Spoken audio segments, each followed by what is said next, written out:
preview ahead of our game with Sheffield United at Bramall Lane in the last kick-off of the midweek fixtures, which means we'll be playing catch-up once again. Before we delve into that, let's go back, shall we, to what happened the other day in the Manchester derby, the ball fest that was. That was a chore to sit through. It was like watching paint dry.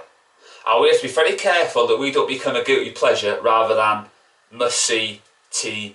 And if you want a cure for insomnia, a cast-line guarantee from me to you, if you watch the game, you'll fall asleep straight away without a moment's hesitation.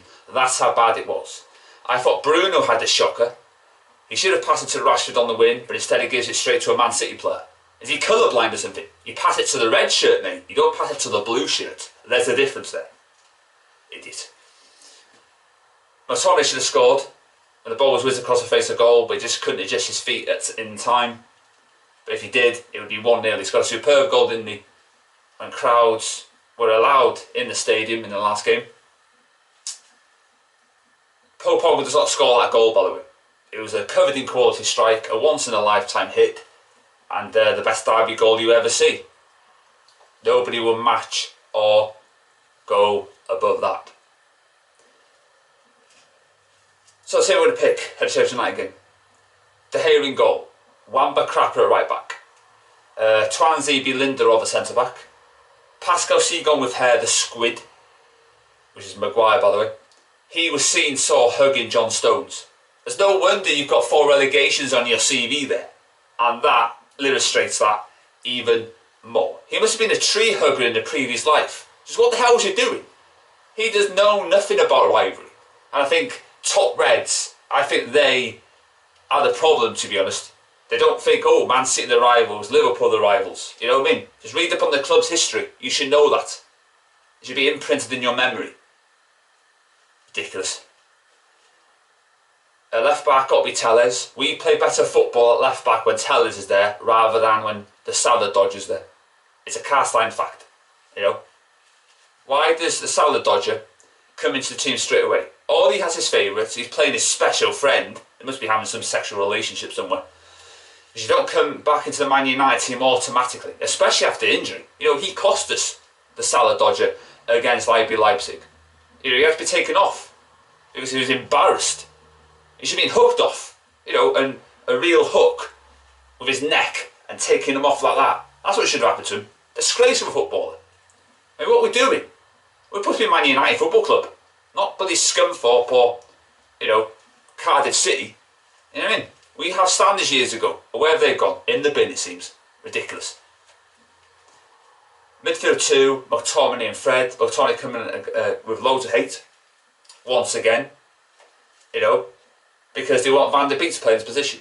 I'm starting to hate Van der Beek. The more top Reds rib him and continue to go, oh, he must play, the more I have contempt for the guy. And it's the same when Fred was first at Manchester United. People saying, why is Fred not playing? Give him a chance. Why are other players allowed to play, but he's not? And Jose Mourinho come out with a good thing. He said he's not going to play Fred until the defence is sorted out.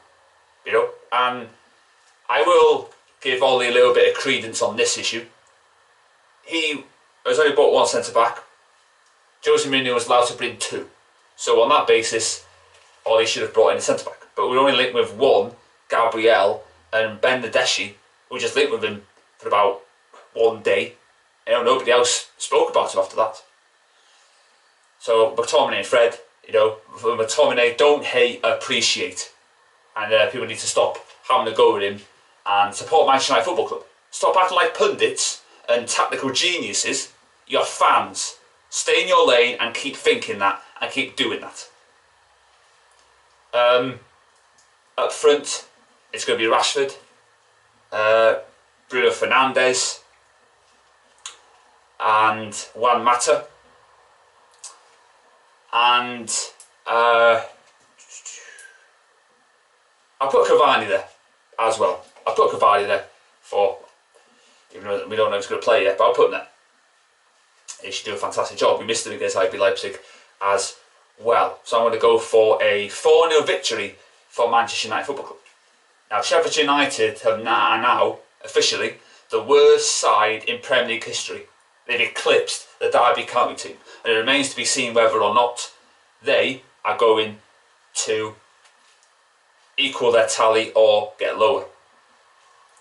They've lost their competitive edge. They're an old-fashioned club, old-fashioned tactics. Chris Wilder's under a lot of pressure, you know.